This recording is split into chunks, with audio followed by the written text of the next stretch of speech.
Bonjour à tous, aujourd'hui on se prépare pour le brevet des collèges avec le sujet Asie-Pacifique de juin 2023. Il est tout frais, il vient de tomber. On va le regarder et ensuite on va corriger exercice après exercice. Donc comme d'habitude, c'est un sujet donc pour 2 heures, il y a 100 points. Calculatrice autorisée, d'accord. Vous pouvez traiter le sujet dans l'ordre qui vous convient. Il y a 5 exercices indépendants. On commence. Donc l'exercice numéro 1 sur 22 points, tout de suite on voit ici, ça va être la géométrie avec certainement Thalès, Pythagore. Calcul ici, donc d'air. Voilà. Exercice numéro 2, un petit QCM. Il y a combien de questions? 6 questions.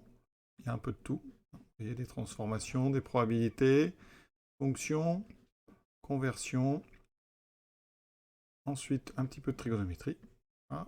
Exercice 3, programme de calcul.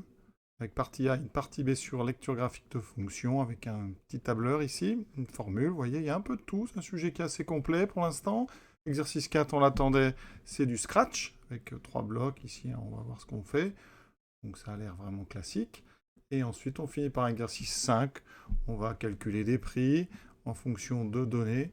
Ici, vous avez 4 données, on vous rappelle le volume d'une sphère, vous voyez, 4 tiers de pierre au cube, ce que c'est qu'un litre, hein, décimètre cube, on en parlera. Il y a ici 3 questions et le sujet est terminé. Donc on est parti tout de suite, on va nous faire dans l'ordre avec un premier exercice donc de géométrie. Exercice 1, donc sur 22 points, un centre de loisirs dispose d'un bâtiment et d'un espace extérieur. L'espace extérieur est modélisé par le triangle DGC et ce triangle est divisé en 2 parties. Un potager, donc ici assuré, hein, et ici, une zone triangulaire, le triangle EFC. Et on vous donne plusieurs indices, plusieurs informations. CED, donc ici, sont alignés. Ensuite, CFG sont aussi alignés, ça c'est parfait. EF et DG sont parallèles. Là, on a une jolie configuration de Thalès, vous l'aviez, je pense, déjà vu. Et DG et CD, DG et CD sont perpendiculaires. Voilà. On vous donne les longueurs, donc CE, ED et DG. Il faut trouver déjà la longueur CD. Moi, je vous conseille sur votre figure, hein, pendant le brevet, vous commencez déjà à écrire un petit peu. Donc, ici, CE vaut 30. Donc là, je vais indiquer 30 jusqu'ici. Ensuite, ED vaut 10. Et on nous donne DG, hein, en bas, qui vaut 24. Déterminer la longueur CD. Alors, CD, c'est très facile, hein. Alors, CED sont alignés. Hein, on nous le dit. CED sont alignés. Donc, ça veut dire que la longueur CD, hein, E est entre les deux. Donc, CD, c'est DE plus EC. Ou alors, CE plus ED. C'est donc 10 ou plus 30 ou 30 plus 10, ce qui me donne 40. Et ici, on est en mètres. Voilà. Première question, très facile. Ensuite, calculer la longueur CG, arrondir au dixième de mètre près. Alors là, qu'est-ce qu'on peut remarquer? Bien, regardez, ici, on a un bel angle droit. Donc, si on veut CG qui est là, il faut regarder s'il n'y a pas un triangle rectangle quelque part. Effectivement, vous avez ici un joli triangle rectangle. Alors pourquoi est-il rectangle? Mais parce qu'on vous a dit, hein, DG et CG sont perpendiculaires dans le texte. DG est donc perpendiculaire à CD, donc DCG est un triangle rectangle en D. Donc on applique le théorème de Pythagore dans DCG. Et qu'est-ce qu'il nous dit? Il nous dit que l'hypoténuse au carré, donc CG au carré, est donc égale à la somme des carrés des deux autres côtés. Donc DG carré plus CD carré. Alors DG, c'était 24. CD, c'était 40. Donc ça fait ceci. Alors on prend une calculatrice où on connaît ces carrés. Ça fait en fait 576 plus 1600, qui fait donc 2176. Donc pour avoir CG, on prend la racine carrée. CG est exactement égal à la racine carrée de 2176, et donc à peu près égal à... Et là, il faut la calculatrice. Donc on prend racine carrée, alors vous trouvez ça souvent au-dessus du carré, donc racine 2176, ça donne ceci. On le prend, on va le rapprocher. On vous demande d'arrondir, hein. Donc, on arrondit au dixième de mètre près, donc 46, là, ça finit par 64,7, donc on va arrondir à 46,6, hein, parce qu'on a du 47, donc c'est plus près de 0 que de 100, donc ça fait à peu près 46,6 mètres. Maintenant, hein, l'équipe veut séparer la zone de jeu et le protéger par une clôture, représentée par EF. Quelle est la longueur de cette clôture? Qu'est-ce que vous voyez ici? Alors, on peut faire deux choses, hein, mais ce qu'on va faire, eh bien, c'est plutôt Thalès. Dans CDG, donc le triangle CDG qui est en jaune, E appartient au segment CD. D'accord? F appartient au segment CG. EF est pareil à DG. Donc d'après le théorème de Thalès, qu'est-ce qu'on a? Eh bien, on a donc petite longueur CE sur grande longueur CD égale, pareil pour les longueurs, petite longueur EF sur grande longueur qui correspond DG. Alors vous avez une troisième égalité qui ne va pas nous servir ici, mais c'est aussi égal à petite longueur CF sur grande longueur CG. Alors nous ici on connaît très bien CE et CD, on connaît DG, donc on va trouver EF. Donc ici je me sers de ce qui est en blanc. En faisant un petit produit en croix, j'obtiens le fait que EF sur DG, donc DG c'est 24, va être égal à CE qui fait 30 sur CD qui fait 40. Donc EF, alors ici vous voyez qu'on peut simplifier par 3, ça fait 3 quarts. EF va être égal à quoi? Donc 3 quarts. Donc ici on fait un produit en croix, on multiplie des deux côtés par 24, donc le 24 va multiplier le 3, ça va me faire 3 fois 24, 72 sur 4. 72 sur 4, on fait 72 par 2, 36 par 2, 18. Donc EF égale 18 mètres. Voilà, c'est ce qu'on voulait. CQFD, ce qu'il fallait démontrer. Ça, c'est avec Thalès. Certains auront peut-être envie de faire la trigonométrie parce qu'on a un triangle rectangle. Hein, donc dans CDG, triangle rectangle en D. On a quoi? On a CD et DG. Donc l'angle DCG. Alors on a son côté adjacent et son côté opposé. On a donc adjacent sur opposé, c'est la tangente. Hein. C'est Casotoa, donc c'est opposé sur adjacent. Donc c'est 24 sur 40. Hein. Ça veut dire que l'angle ici qui est en C, eh bien on connaît sa tangente. Et bien on va faire pareil dans le triangle CEF. Alors EF, alors il y a un petit peu de rédaction, c'est beaucoup plus compliqué, d'accord? Hein, on peut se mettre dans CEF, qui est rectangle aussi, rectangle en E, car effectivement EF est parallèle à DG, d'accord? Et DG perpendiculaire à CD. Donc, et DG, on va peut-être... Certains auront peut-être envie de faire de la trigonométrie. Pourquoi? Parce que CDG, il est rectangle en D. Donc, qu'est-ce que je sais? Alors, je vais vous le montrer comme ceci. Il est comme ça, ce triangle, d'accord? Il est rectangle ici en D, G, C. J'ai 40 et j'ai 20. Pour ceux qui ont oublié, on fait Casotoa, hein, et le TOA, ça veut dire que la tangente, c'est l'opposé sur l'adjacent. D'accord? Donc DG sur DC. Ensuite, on va se placer dans CEF. Alors, qu'est-ce qu'on a? On a EF qui est parallèle à DG. On sait aussi que DG est perpendiculaire à CD. Donc, on a deux parallèles, ça veut dire que s'il y en a une qui est en angle droit avec DG, la deuxième aussi. Donc, conclusion, EF est donc perpendiculaire à CD. Mais CD, comme E appartient à CD, c'est aussi CE. Donc, EF est perpendiculaire à CE. Ça veut dire que CEF est rectangle en E. L'angle ECF, c'est le même que DCG. D'accord? Donc, ça veut dire que la tangente de ECF, c'est opposé EF sur adjacent, donc sur 30, c'est aussi égal à 24 sur 40. Et on va retrouver ici EF égale 18 en faisant un petit produit en croix. Oui, ça va donner quoi? EF est donc égal à 30 fois 24, je multiplie par 30 en haut, sur 40. Alors on peut simplifier, et on obtient encore une fois 72 sur 4, on retrouve 18 mètres. Alors on peut souvent faire soit de la trigo, soit Thalès quand on est dans des triangles rectangles. Si le triangle n'est pas rectangle, vous n'avez pas le choix, hein, ça sera obligatoire en Thalès. Mais si le triangle est rectangle, souvent, on peut utiliser les deux. Donc ça sera à vous de voir ce que vous préférez. Pour semer du gazon sur la zone de jeu, donc c'est le triangle, l'équipe décide d'acheter des sacs de 5 kg à 22,90 unités. Chaque sac couvre 140 mètres carrés. Quel budget doit-on prévoir? Donc il faut trouver déjà l'aire de CEF. Alors CEF c'est un triangle. R de CEF. Alors c'est une base fois une hauteur. Alors il faut une base et une hauteur, mais je vous l'ai dit. Hein. Alors je ne vais pas le réécrire, mais CEF est rectangle en E. Hein, je l'ai montré tout à l'heure, hein, dans la question 3, quand j'ai utilisé la trigo. Donc, comme il est rectangle en E, Et ça veut dire que son R, c'est la base, si on considère la base de f, fois la hauteur correspondante EC sur 2. C'est-à-dire 18 fois 30 sur 2. Soit on prend une calculatrice, soit on simplifie ici par 2, ça fait 9 fois 30. Comme 3 fois 9 fait 27, ça fait 270 mètres carrés. Donc, conclusion, comme on a 140 mètres carrés par sac, 140 fois 2, ça fait 280. Donc il suffit de prendre 2 sacs. D'accord, donc on achète 2 sacs. Donc quel budget? Donc on doit prévoir 22,90 fois 2, soit 45,80 €. La question 5, donc, la directrice du centre affirme que la surface du potager est plus grande que celle de la zone de jeu. A-t-elle raison? Alors, on connaît déjà l'aire de la zone de jeu. On vient de la calculer, c'est 270 mètres. Pour l'aire de notre potager.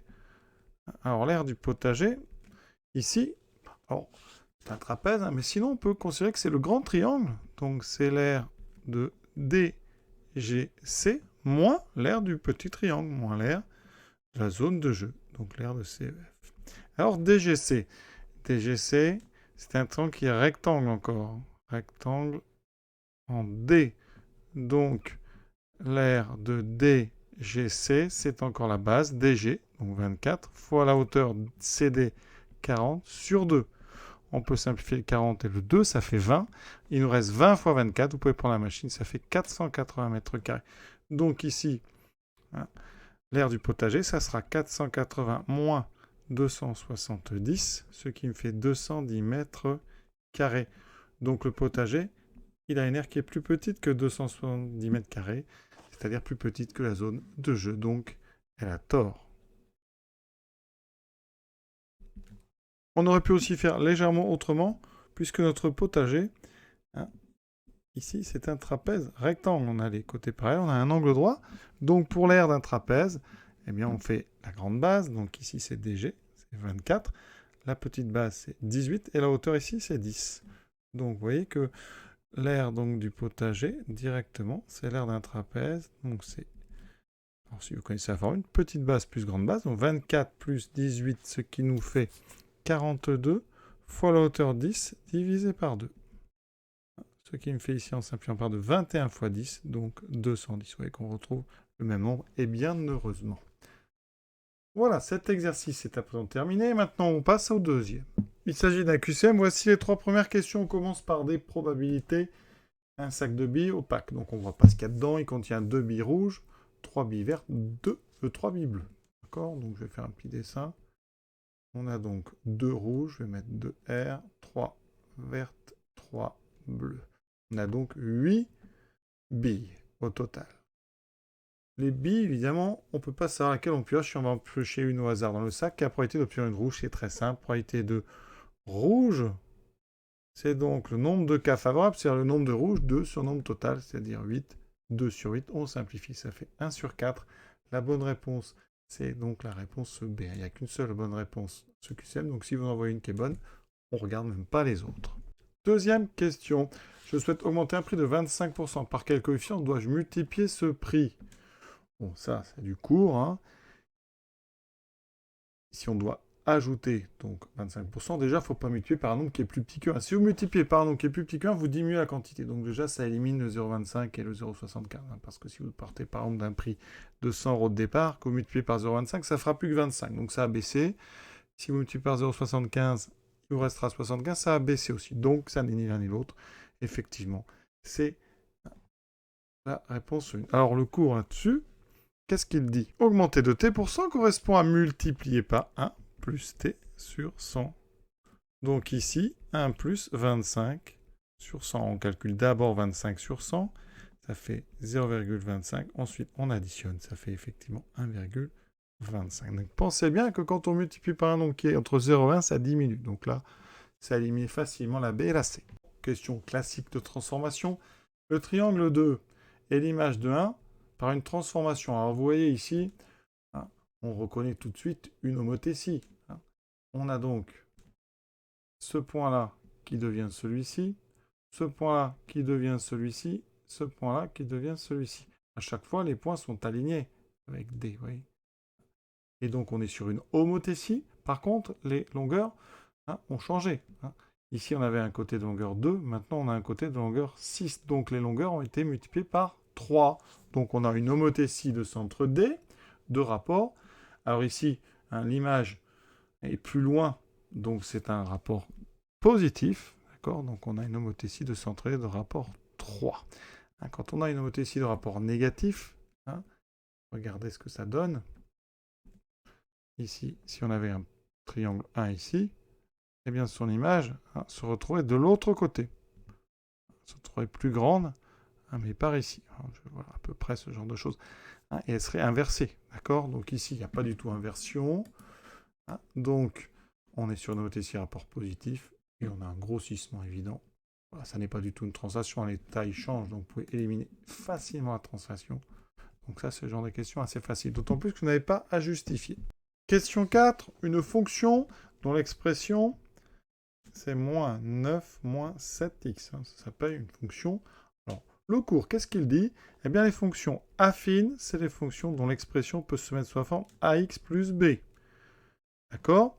Ça, c'est donc les expressions des fonctions affines. Les expressions des fonctions linéaires, c'est des cas particuliers. C'est quand b est égal à 0. Ça veut dire que f de x est égal à x fois quelque chose. Donc ici, alors c'est assez simple, il suffit juste de mettre ça dans l'autre sens. Ça fait moins 7x, moins 9. Autrement dit, on a moins 7 fois x. Ça veut dire que le nombre A, c'est moins 7. Ça s'appelle le coefficient directeur. Et vous avez plus moins 9. Et moins 9, ça joue le rôle de b. Ça s'appelle l'ordonnée à l'origine. Donc c'est effectivement une fonction affine. Alors ça n'est pas une fonction linéaire, on le sait, parce que ça c'est simple. f de 0 pour une fonction linéaire doit faire 0. Ici, f de 0, vous voyez, vaut moins 9. Moins 7 fois 0. 7 fois 0, ça fait 0, ça fait moins 9. Ça veut dire que ça n'est pas une fonction linéaire. D'accord? Et vous avez reconnu une forme ici, affine. Donc, réponse A. Question 5. Une année-lumière. Donc, c'est une année-lumière. C'est 9461 milliards de kilomètres. Milliards de kilomètres. Ça veut dire que ça fait... Alors, milliard, c'est fois un 1 avec 9 zéros. Donc, c'est 10 puissance 9. D'accord? 1000, c'est 10 puissance 3. 1 million, c'est 10 puissance 6. 1 milliard, c'est 10 puissance 9. Il y a 9 zéros. Et un 1 devant, à gauche. Et ensuite, on est en kilomètres. Donc, si je veux avoir des mètres, fois 1000 mètres. Ça veut dire que j'ai 9461 fois 10 puissance 9 fois 10 puissance 3 mètres. Pour l'instant, il va falloir que je transforme ici. Alors, 9461, c'est donc 9,461 fois 1000. Fois 10 puissance 9 fois 10 puissance 3, les exposants vont s'ajouter, parce qu'on a le même nombre ici, ce qu'on appelle la même base. Donc ça fait 10 puissance 12 pour l'instant. Ensuite, on a à rajouter 10 puissance 3. Donc, même chose, on peut ajouter. Puisqu'on multiplie les puissances de 10, les exposants s'ajoutent. Ça fait 10 puissance 15. Est-ce qu'on a une proposition correcte? Oui.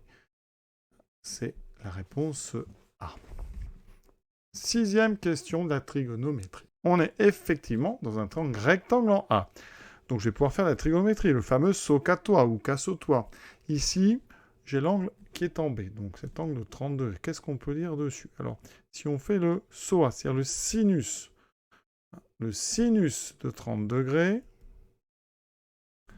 ici, ça va faire le côté opposé à C sur l'hypoténuse. Problème, ça ne fait pas intervenir, vous voyez, la longueur AB. Donc, ce n'est pas du tout ce qui m'intéresse, donc inutile.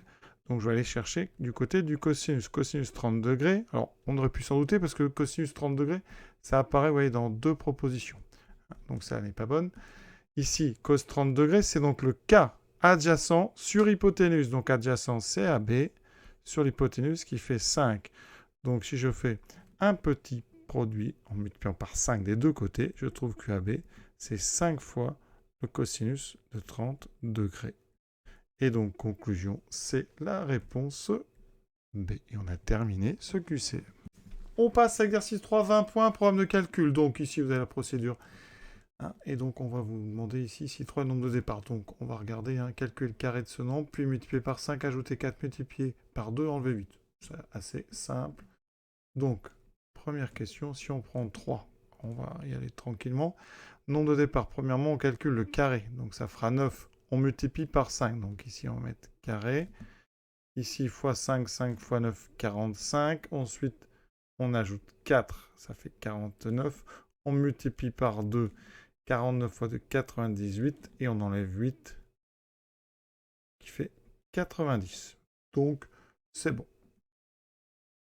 Deuxième question. On choisit 2 et moins 2. Montrer qu'ils obtiennent le même résultat. On va refaire la même chose. Donc, on met au carré, ça fait 4. On multiplie par 5, ça fait 20. On ajoute 4, 24. On fait x2, 48. On fait moins 8, ça fait 40. Si on prend moins 2 au carré, ça fait 4. Donc après, évidemment, comme on a le même nombre là, eh bien le reste va être pareil. On aura bien 20, 24. C'est même pas la peine de le faire, je l'écris, mais voilà. Donc effectivement, on obtient bien le même. Tout simplement parce qu'à la deuxième étape, on est déjà sur le même nombre. Donc comme on n'utilise que ce qu'il y a avant, eh bien forcément le reste va être pareil. Maintenant, si on prend x, alors on va refaire pareil, au carré, fois 5. Donc attention, ça fait 5x2. Le carré n'est que pour x. Ensuite, on ajoute 4. 5x carré plus 4. Ensuite, on multiplie par 2. Donc ça fera 2 fois 5x carré plus 4. Et on finit par faire moins 8. Donc 2 fois 5x carré plus 4, moins 8. Donc ici, on regarde. On obtient 2 fois 5x carré plus 4 moins 8. On enlève les parenthèses, c'est-à-dire qu'on développe 2 fois 5x2, 10x2, plus 2 fois 4, 8 moins 8, et on obtient 10x carré. Voilà, c'est bien ce qu'on vous demandait de montrer, 10x carré. Partie B, dans cette partie, un élève cherche le ou les nombres de départ qu'il doit choisir pour obtenir 30.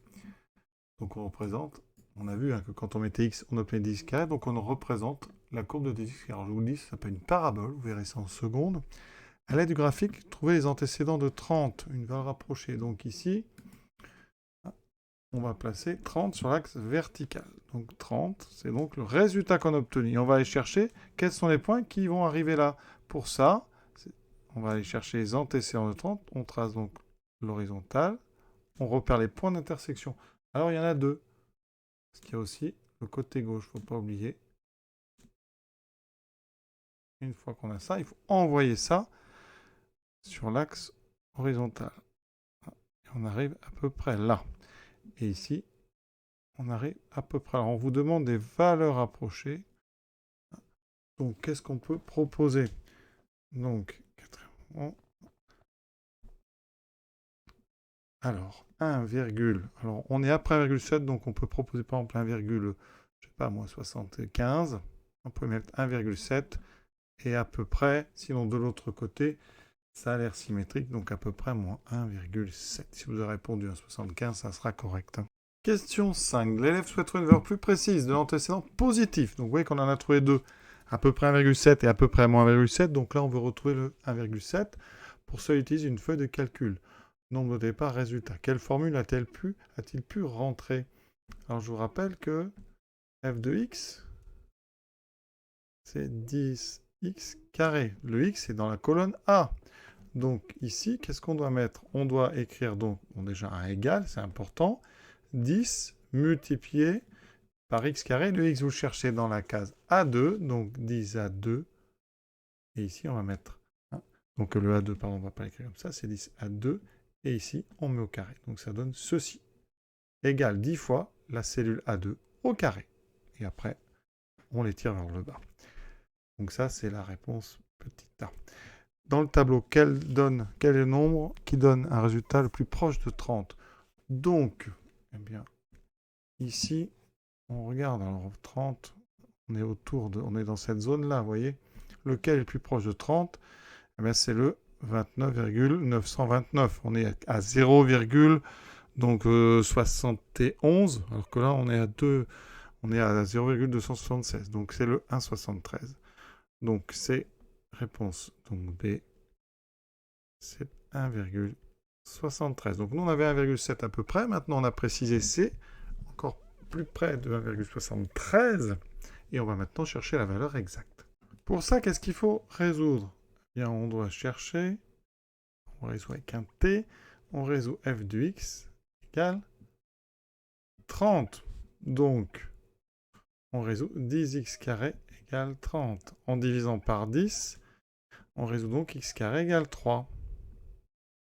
Alors, x carré égale 3, eh bien, solution positive, vous en connaissez une, il n'y en a qu'une, de toute façon, c'est racine carrée 3. Hein. Donc, comme x, on veut x positif, donc x, eh bien, c'est racine carrée de 3. Sinon, il y avait une autre solution, c'était moins racine de 3 qui correspondait à peu près au moins 1,7. Voilà, donc la solution exacte positive, c'est racine de 3, et cet exercice est terminé. Première question, quelles sont les coordonnées du lutin après exécution du bloc 1? Alors, je vous ai retapé le bloc 1, on va regarder comme d'habitude sur Scratch. Alors ici, c'est très simple, hein, le bloc 1, qu'est-ce qu'il vous dit? Il vous dit donc, on efface tout, et on va aller mettre le stylo en moins 220, 0. Donc ça, c'est coordonnées de votre point d'arrivée. Donc, coordonnées, x égale moins 220, et y égale 0. Alors, regardez rapidement, ici, mon bloc, hein. Je vais l'activer et vous allez voir qu'ici, eh bien, le lutin se retrouve en position moins 220, 0. Deuxième question, par quelle valeur doit-on compléter les lignes 3 et 5 du bloc 2 pour obtenir un carré? D'accord, donc ici, ligne 3 et 5, vous voyez bien qu'il manque quelque chose. Alors, on veut un carré, donc il faut 4 côtés, donc ici, on va répéter 4 fois. On avance de 50, après, on doit faire un angle droit, d'accord? Donc ici, hein, on va tourner. Alors, ici, vous voyez qu'on tourne dans le sens aigu du monde, donc on avance de 50. Une fois qu'on arrive ici, on tourne, donc on est dans cette direction. On va tourner de 90 degrés par là. Donc ici, on va mettre 90 degrés, et bien sûr, si on le fait 4 fois, vous aurez vos 4 côtés. Donc il faut remplir 4 et 90. Et regardez ce que ça donne. Donc ici, je vais exécuter mon bloc carré. Voilà. Donc, et vous voyez que ça fait un carré.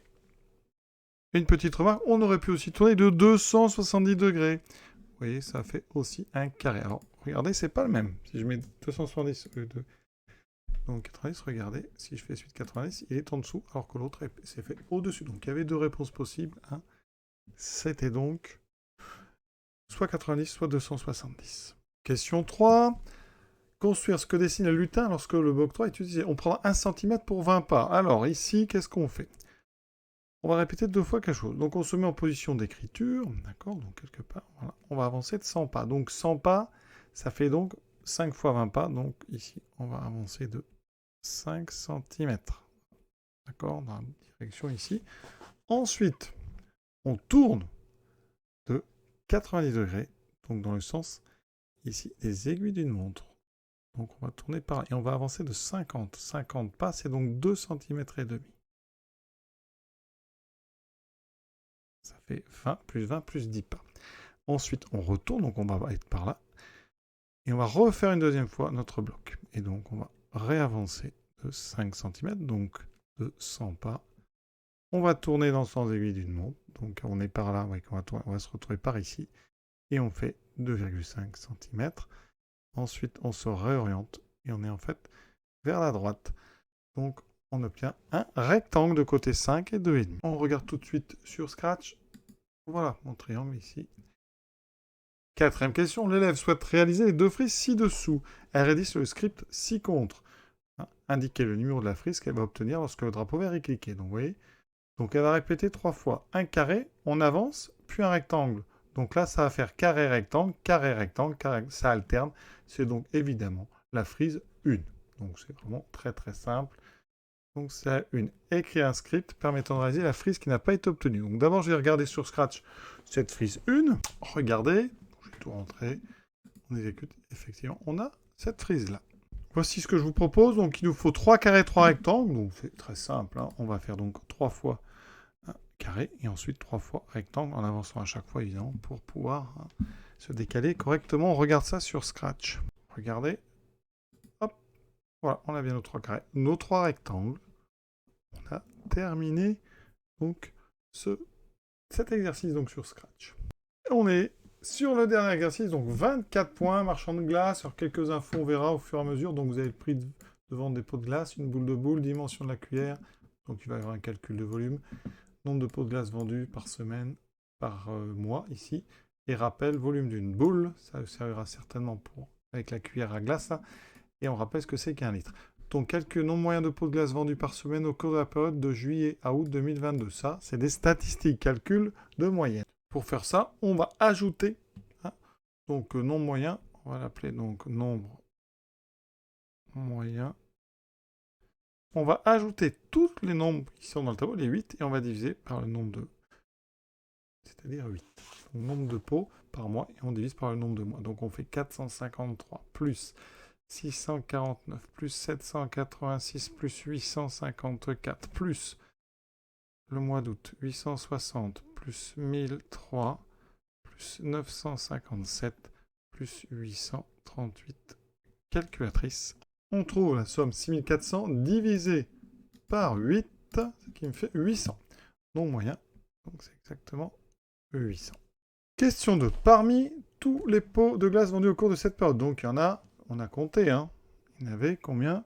6400. 67% sont des pots à une boule. Calcule la somme que rapporte la vente des pots de glace au cours de cette période. Donc, on a 6400 donc, pots, dont 67% donc, à une boule, et forcément le complément, donc ça fait 33% à deux boules. Alors, on va d'abord donc calculer le nombre de pots à une boule. Donc, on fait 6400 fois 67%, donc fois 67 sur 100. Et on fera pareil, 6400, ou alors une soustraction, comme vous voulez, c'est pareil. Hein. Ça va donner de toute façon la même chose. Donc, calculatrice. 6400. On peut aussi multiplier par, si vous voulez, 0,67. On obtient 4288. Alors, soit vous faites une soustraction, soit vous faites 6400 fois 0,33. Ça fait 2112. Vous pouvez vérifier en ajoutant vos 4288 que ça marche bien. Ça fait effectivement 6400. Donc, 2112. Voilà. Maintenant, le prix. Donc, somme. C'est donc 4288 fois le prix donc d'une boule de 2,80 plus les 2112 pots à deux boules, donc fois 3,50. C'est encore la calculatrice qui va nous aider.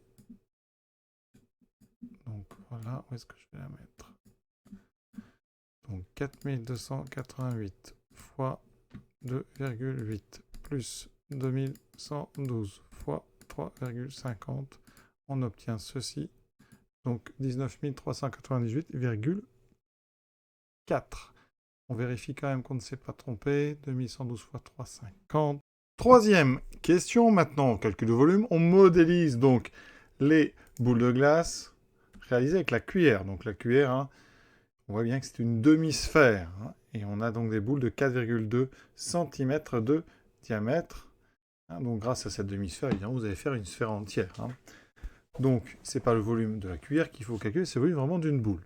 Une boule étant une sphère en pleine. Donc, on vous a rappelé ici la formule. Le volume, donc, c'est 4 tiers de pierre au cube. Donc, fois pi, fois le rayon au cube. Alors ici, hein, le diamètre, c'est 4,2. Donc, le rayon, c'est 4,2 divisé par 2, c'est-à-dire 2,1 cm. On le veut en centimètres cubes, donc je vais faire 4 tiers fois pi fois 2,1 au cube. Et ça nous donnera le volume en centimètres cubes. Alors après, on arrondira certainement à 39 centimètres cubes, on espère. Donc on prend la calculatrice. Donc on efface ce qu'on avait déjà. Donc on va faire quoi? Alors on peut faire 4 sur 3, ou utiliser des traits de fraction comme vous voulez. Donc fois pi. Alors pi, souvent, il est en bas, voilà. Donc seconde pi. Fois, donc on met bien les parenthèses, je préfère que même quand il y en a trop, il vaut mieux. Et on met au cube, donc ici il y a une touche cube, sinon vous prenez x et vous mettez puissance 3. Voilà, 38,79, donc on va mettre à peu près donc égal, donc à peu près 38,79, donc à peu près 39 cm3. Et donc, dernière question, on a 10 litres. 10 litres, alors on nous dit que c'est 1 décimètre cube. Or, nous, on a des centimètres cubes. Alors, moi, je vous le dis, hein, c'est mieux.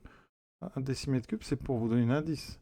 1 litre, c'est comme si vous aviez un cube de 10 cm par 10 cm et par 10 cm. Donc, 1 litre, c'est 10 fois 10 fois 10. C'est 1000 cm3. Et chaque boule fait 39. Donc, au maximum, donc on va calculer 1000 divisé par 39. Calculatrice. Donc ici, 1000 divisé par 39, ça fait 25,64, donc à peu près 25,64.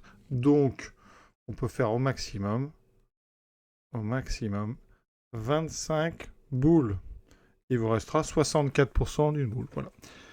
Et donc, on a terminé cet exercice et ce brevet d'écoage en entier. Voilà, ce sujet est terminé. J'espère que ça vous a plu. J'espère que vous avez pu travailler. Si vous avez des commentaires, évidemment, n'hésitez pas. Si vous avez des petites erreurs pour les autres, voilà, à bientôt.